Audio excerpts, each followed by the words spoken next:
toutes les pensées de Dieu ne sont pas éternelles. Il y a des pensées avant, et même il y a des pensées arrière. Mais je bénis Dieu que tu n'es pas une pensée avant. Parce qu'il y a d'autres pensées qui ont été exprimées pour la destruction. La pensée vient avant l'expression. La parole est une pensée exprimée. Lucifer, avant que Dieu ne le crée, Dieu a d'abord pensé à Lucifer. Mais c'est une pensée avant qui sera détruite. Dites Amen d'abord. Dites Amen bien. Comme les pasteurs en Côte d'Ivoire. Quelqu'un dit Amen. Comment? Que Dieu bénisse richement. Est-ce que vous me suivez attentivement? Amen. Donc, William Branham dit, est-ce que les pensées de Dieu sont toutes éternelles? H de 6000. Non, je te dis maintenant que toutes les pensées ne sont pas éternelles. Il y a des pensées qui sont à la section éternelle. Il y a d'autres qui seront arrêtées dans le temps. Est-ce que vous comprenez maintenant? Donc, tu ne peux pas pécher et tu ne pourras jamais parce que tu es une créature, une création originelle de Dieu. Et la création originelle de Dieu ne peut pas pécher parce que vous êtes la parole de Dieu. Amen. Et la parole, dans la parole, il n'y a pas de péché. Dans la parole, il n'y a pas de doute, il n'y a pas d'incrédulité. Et si la parole est en toi, et même gloire à Dieu, si la perfection est en toi, comment tu peux pécher? Vous n'êtes pas Ève, vous êtes la parole. Ève, c'est le type de l'église. Et il y a une différence entre l'église et l'épouse. Oui, monsieur. Amen. De l'église, Dieu tire une épouse. Ce n'est pas tout le monde là, ça c'est l'épouse. C'est faux. C'est juste un abus de langage que nous utilisons dans notre jargon, mais ça n'a rien à voir avec la réalité. Donc quand je dis que vous ne pouvez pas pécher parce que vous n'êtes pas Ève, vous êtes Madame Jésus, vous êtes la parole. La Bible dit, 1 Jean 3, verset 9, car quiconque est né de Dieu, il ne peut pas pécher parce que la sémence de Dieu demeure en lui. Ça veut dire que ça n'a rien à voir avec ton âme, ça n'a rien à voir avec tes œuvres, ça n'a rien à voir avec toi. C'est sa sémence à lui. Et lui, sa sémence, c'est Dieu lui-même en toi. Dites Amen. Ce n'est pas toi, ce ne sont pas tes efforts, mais c'est Dieu lui-même, gloire à Dieu, qui manifeste sa parole en toi. Voilà pourquoi William Branham, le 24 février 52, et même gloire à Dieu, croire à Dieu, paragraphe 87, il dit, si vous êtes la descendance de Dieu, et que Dieu est dans votre cœur, alors Dieu croira sa propre parole. Je bénis Dieu que je suis une descendance. Amen de Elohim. Je suis un fils de Dieu. Voilà pourquoi je ne faillirai pas dans ce pays. Je ne faillirai pas dans cette saison. Je vais tailler les démons parce que j'ai la foi de Dieu. Que Dieu vous bénisse. Montez encore. Que Dieu vous bénisse richement. Est-ce que vous m'entendez d'abord? Vous ne pouvez pas faillir dans cette saison. Toutes les pensées que le diable met en vous, ces pensées n'arriveront jamais, et même gloire à Dieu, à vous atteindre. Ils peuvent rentrer dans votre pensée, ils ne vont jamais se manifester dans l'âme, parce que tu as quelque chose en toi qui va chasser ça.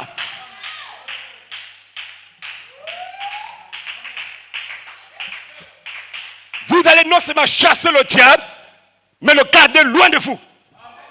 Parce qu'il y a aussi deux choses là. Quand vous chassez Lucifer, il faut savoir comment le garder loin.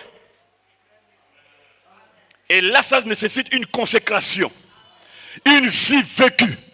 Seule la vie vécue chasse et garde le diable loin de vous. J'ai dit bien, seule la vie vécue. Et voilà pourquoi vous êtes les 7 voix vivantes. William Branham dit, l'épouse des derniers jours, seule elle connaîtra les voix de Dieu. Les 7 voix vivantes seront connues par la véritable église du Dieu vivant. Apocalypse des symboles, paragraphe 66. Amen. Donc moi je ne cache pas le corps. Quand je sais que c'est moi qui dois connaître ça, et je dois connaître ça. Hein? Si tu es la descendance de Dieu, toi tu vas voir comment Dieu va croire en toi. Ce n'est pas toi qui crois la parole d'après la citation, mais c'est Dieu en toi qui croit sa parole. Parce que ce qui est prêché sur la troisième phase, dans cette saison, il faut être de Dieu pour croire ça. Il faut être Dieu pour croire que le ministère des anges peut t'adopter dans cette saison. Il faut croire que la voix de l'archange va te ramener dans l'enlèvement, va te ramener dans l'éternité. Si tu n'es pas une descendance de Dieu, tu ne peux pas croire ça. Où étais-tu Quand les fils de Dieu poussaient les cris de joie et que les étoiles du matin étaient dans l'allégresse, où étais-tu? Mais tu as la révélation de qui tu es. Maintenant, je te pose la question. De qui es-tu le fils maintenant? Tu n'es pas le fils de ton père naturel. Tu n'es pas le fils de ta mère naturelle. Mais tu viens de Dieu, tu retournes à Dieu. Tu es un fils de Dieu manifesté sur la terre. Une expression, parole parlée sur la terre.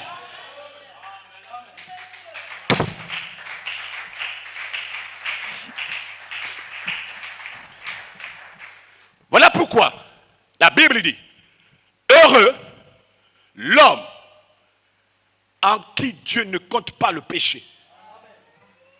Vous voyez un peu combien de fois ça me fait la joie. Pendant que tu me dis pécheur, pécheur, Dieu me dit soyez heureux. Pécheur, ici, j'écoute qui? Qui devront nous suivre? L'homme né dans le péché considéré l'iniquité, ou Dieu lui-même. Hein? William Branham le dimanche soir, 28 septembre 58, il prêche la semence du serpent. Paragraphe 89 à 92, chez Kena Publication. Frère Branham dit, Dieu ne retient pas le péché contre sa créature. Impossible. Hein? Dieu ne compte pas ou ne comptera pas le péché du juste. Impossible. Il compte votre foi à justice. Voilà pourquoi ce matin vous êtes juste par le sang de Jésus-Christ. Amen, gloire à Dieu. Est-ce que vous comprenez? Alors vous ne pouvez jamais, vous ne le pécherez jamais. Car depuis le commencement, vous ne l'aviez jamais fait. Depuis le commencement, il n'en était pas ainsi. Même pas un peu. Que Dieu vous bénisse richement. Amen. Depuis le commencement. Je vais terminer avec cette pensée. Est-ce que vous savez que vous existiez avant Satan? Satan a eu un commencement. Satan aura une fin. Mais toi, tu n'as jamais commencé et tu ne finiras jamais. Tu as toujours existé. Amen. Et ton nom a été écrit dans le livre de vie de l'agneau. Et à cause de ça, Jésus est venu sur la terre pour te racheter toi seul. Le jeudi soir, 12 mars 64, Beaumont, Texas, quand leurs yeux s'ouvrirent, ils le reconnurent. Paragraphe 19. Frère Branham dit, Jésus ne viendra racheter que ceux qui sont écrits dans le nom du livre. Ceux dont les noms sont mentionnés dans le nom du livre. Il dit, il ne rachètera jamais quelqu'un de plus, ni de moins, seul le nombre là. Ne t'attends pas à ce que le païen ou qui que ce soit, non. Demande-toi, est-ce que je suis déjà mentionné? Est-ce que je suis déjà scellé? Voilà pourquoi quand on parle de... Voilà ce qu'on appelle racheter. Racheter veut dire ramener. Et ramener veut dire, amen, gloire à Dieu, amen, que quelqu'un devrait être d'abord quelque part pour qu'on lui ramène. Voilà racheter. C'est ramener. Si tu n'as jamais été en Elohim avant la fondation du monde, tu ne pourras jamais être racheté. Même la vie Zoé de Dieu, tu ne peux pas la voir. La vie éternelle, tu ne peux pas la voir. Parce que tu n'as jamais été là-bas. Donc, il ne faut pas confondre. Ce n'est pas des petites choses. Seuls les rachetés. Les pensées rachetables que Dieu vient prendre. Que Dieu vous bénisse richement. Donc, je veux payer. Ce que je me vous dire, c'est que ne soyez plus coupables. Ne vous culpabilisez plus, frère. J'ai fait ceci, j'ai fait cela, j'ai fait cela. Tu n'as jamais péché et tu ne le pécheras jamais. Hein? Le même Dieu qui a fait en sorte que tu contournes ta théophanie, le Dieu là est dans cette salle pour te reconnecter à ta théophanie ce matin. Le Dieu là, il va te ramener là. Amen. Est-ce que vous savez que c'est Dieu qui volontairement a permis que tu pêches, que tu fasses ceci? Parce que Frère Branham dit qu'il a fait en sorte que vous continuez votre théophanie pour que vous péchiez, pour que vous soyez tentés. Hein? Donc laisse-moi te dire encore une chose. Que ce sont les attributs de Dieu qui vous ont poussé dans les maquis. Les attributs de Dieu vous emmènent dans le péché. Les attributs de Dieu vous emmènent à faire certaines choses. Ce sont les attributs de Dieu. Difficile à croire, mais c'est ça. Le 4 octobre, dimanche 1959, qui est celui-ci? Paragraphe 44, Clarksville, Indiana. William Branham dit, ses propres attributs ont projeté ces choses. Maintenant, suivez-moi attentivement. Dieu est un guérisseur. Est-ce que vous dites amen? Et Dieu ne peut guérir, amen, que s'il y a un homme, quelqu'un de malade à guérir. Est-ce que vous dites d'abord amen? S'il n'y avait jamais eu la maladie, il n'y aurait jamais eu un guérisseur. Hein? Il n'y aurait jamais eu. Donc, il fallait que quelque chose réponde à cet attribut qui était en Dieu. L'attribut guérisseur est sorti parce qu'il y a eu une maladie déjà. L'attribut sauveur a été manifesté parce que quelqu'un est perdu, loin de Dieu. Amen. Et tous les attributs de Dieu vont forcément se manifester. Même l'enlèvement est un attribut caché en Dieu. Ça veut dire que si le reste a été manifesté, l'enlèvement va s'accomplir. Hein? Tout ce qui était en Dieu va forcément s'accomplir. Amen. Même l'adoption, la perfection, toutes ces choses vont se manifester. Que Dieu vous bénisse richement. Et Dieu sait pourquoi il l'a fait. Hein? Voilà pourquoi il dit je ne perdrai aucun. Il sait, comme je vous l'ai dit à l'époque, ça fait très longtemps que c'était un arrangement entre ses attributs et lui-même. Allez sur la terre, tôt ou tard je vais vous récupérer. Adam, tu es le premier fils manifesté. Tel sera là, tel sera là. Allez-y. Peut-être qu'Adam a paniqué. Dieu dit, rassure-toi, je reviendrai vers toi. Au temps de la vie, moi, Dieu, je vais descendre pour te récupérer. Donc ne panique pas, ne te pose pas les questions. J'ai dit, tu ne seras jamais perdu. Et tu vas te perdre comment? On te dit que tu es une partie de Dieu. Et puis tu vas te perdre. C'est que Dieu est perdu. Mais ce n'est pas possible. Voilà un peu l'importance de qui vous êtes. Quand vous avez une telle révélation, je ne vous mens pas, la révélation seule fait fuir les démons. La révélation dans la vie d'une personne l'amène à vivre une vie pieuse, une vie de sainteté, parce qu'il n'aimerait pas faire mal à son père. Quand quelqu'un sait qui il est, il n'aimerait pas faire du mal à l'autre. Parce que la Bible est claire. Ne faites pas aux autres ce que vous ne voulez pas qu'on vous fasse. Hein? Si toi tu penses que c'est toi seul qui a un cœur de chair et l'autre a un cœur de caillou, tu mens. Il t'amène d'abord. Que Dieu bénisse richement. Donc Dieu sait ce qu'il fait. Un véritable fils de Dieu peut mettre longtemps sur la terre sans connaître qu'il est un fils de Dieu. Comme il dit, comme l'histoire de l'aiglon. Mais le jour que l'aiglon rencontre le cri de la mère aigle, la vie de l'enfant la doit changer. Sincèrement. Et il n'y a pas un démon qui peut retenir cet enfant-là sur la terre. Et quand Dieu dit, lève-toi, il va s'élever. C'est comme la mère aigle, quand elle dit, lève-toi, bats les ailes plus fort. Mais la mère aigle savait que l'enfant avait les capacités qu'elle-même, l'enfant, la fille, ou bien l'aiglon ignorait. Il a juste révélé, il dit, non, c'est en toi. Donc la vie est en toi. Les vertus sont en toi. La puissance est en toi. Tout est en toi. Qu'est-ce qu'il faut? La foi pour mettre en action toutes ces choses qui sont en toi. La foi. Voilà pourquoi la citation que je vous ai donnée la fois dernière. Et même gloire à Dieu, toujours dans qui est celui-ci, paragraphe 55, 4 octobre 59. Frère Branham dit quoi? Mon peuple, à moi, amen, ayez foi en moi. Mais c'est un commandement. Amen. Il dit, ayez foi en moi, le Dieu vivant, car je suis capable, amen, gloire à Dieu, d'accomplir ces choses que j'ai promises. Je suis capable d'accomplir ma parole. Mais Dieu n'accomplit pas la parole dans le vent. Dieu n'accomplit pas la parole dans le mouton. Dieu accomplit la parole dans les croyants. Et si vous êtes les croyants ce matin, toutes les paroles de Dieu, les promesses de Dieu vont se manifester en vous. Dites amen d'abord. Dieu doit accomplir sa parole en vous. Alors quand il dit ne crée pas, je vais manifester ça, je vais manifester, mais crois seulement en moi. Donc ce matin, Charité Tabernacle, je t'invite à avoir la foi, à mettre la foi dans la parole de Dieu, et cela mettra Dieu en action ce matin. Je t'invite dans le nom de Jésus à mettre la foi et même gloire à Dieu dans la parole de Dieu. Cela mettra Dieu en mouvement pour ta vie, en mouvement pour ton baptême, en mouvement pour ta délivrance. Cela mettra Dieu en mouvement et même pour ton adoption. Mets ta foi en Dieu. Si ta foi est en action, déjà même, pas si, ta foi doit être en action pour faire descendre l'ange, pour faire descendre la puissance, pour faire descendre la bénédiction, pour faire descendre les vertus. Ta foi doit être en action, pas moi, toi. Si tu dis, pas le pasteur, si tu dis pas la communauté, l'individu. Si tu dis à cette montagne, ôte-toi de là, et que tu ne doutes pas dans ton cœur, tu ne mourras pas, tu verras ce que tu as dit s'accomplir. Hein? Donc quand ta foi est en action, Michael doit descendre ce matin. Et quand Michael descend, vous serez changés dans le nom de Jésus.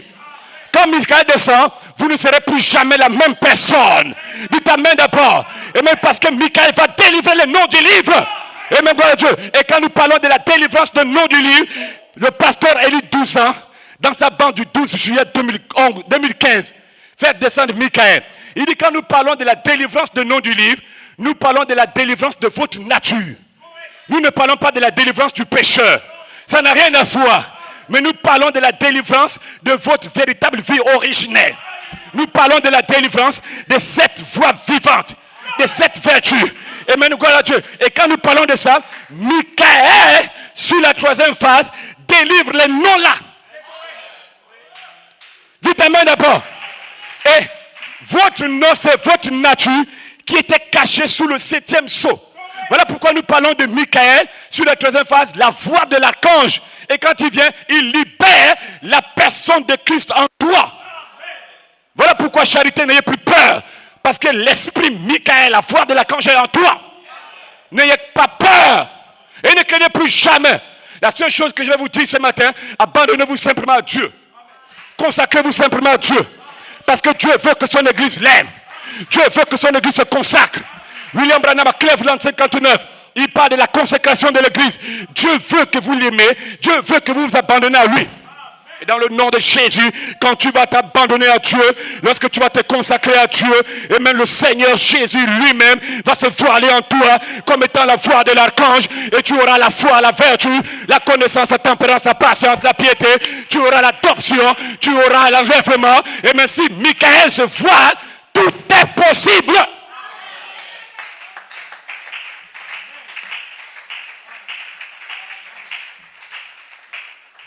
Que Dieu vous bénisse richement.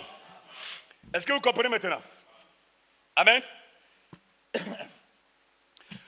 Mets ta foi dans la parole de Dieu. Maintenant, je vais préciser quelque chose. La foi que j'ai dit de mettre là, dans la parole de Dieu, je ne parle pas de la parole écrite. Hein? Mets ta foi dans la parole. Et même, non pas la parole écrite, mais la parole théophanique. Parce que la foi vient de ce qu'on entend venant de votre théophanie. Parce que votre théophanie vous envoie des messages, gloire à Dieu. Et même, qui est ce Melchisédek? Et même, gloire à Dieu, 21 février 65, paragraphe 88, William Branham, courte citation, vous avez entendu quelque chose de votre théophanie. C'est terminé! Et la chose, quand elle s'ancre dans l'âme, même le démon ne peut pas enlever ça. Il n'y a pas un démon, il n'y a pas une incrédulité, il n'y a pas un doute qui peut enlever ce que tu as reçu de ta théophanie, frère. Et je défie tous les démons, frère, de venir, même si tout l'enfer se braque vers toi. Et même, gloire à Dieu, ils ne te vaincront jamais. Ils te feront la guerre, mais ils ne te vaincront jamais. Toi, tu vas les vaincre dans le nom de Jésus. Parce que tu as reçu quelque chose venant de ta théophanie. Et cette chose, ce n'est pas un humain qui te le donne. Cette chose vient d'un être céleste. Cette chose vient d'un être surnaturel. Et il n'y a pas un démon qui peut enlever ça, frère. Peu importe l'enfer, peu importe le démon, peu importe le sexe, vous allez être adoptés dans cette saison. Et je le prophétise maintenant dans ta vie dans le nom de Jésus. Parce que tu as reçu quelque chose venant de ta théophanie. Ça veut dire qu'au Gabon, tu seras adopté. Ça veut dire qu'au Gabon, tu auras la foi. Tu auras les 7 voies vivantes. Ça veut dire qu'au Gabon, la perfection sera en toi. Ça veut dire que tu seras enlevé. Dis ta main d'abord. Et là, je ne parle pas de cet écrit-ci. Cet écrit-là, non. La foi, vous avez entendu la citation. La foi ne vient pas de ce qui est écrit, vient de ta théophanie. Tu reçois quelque chose venant de ta théophanie et ça te donne la foi. Ça n'a rien à voir avec cet écrit-là. Cet écrit ici. Cet écrit-là. Cet écrit ici. Rien à voir. Dites amen d'abord. Pourquoi, pasteur? Parce que réellement, si jamais ce qui donne la foi, de l'enlèvement à l'épouse était littéralement dans les bandes et dans les brochures. Même Satan doit être adopté.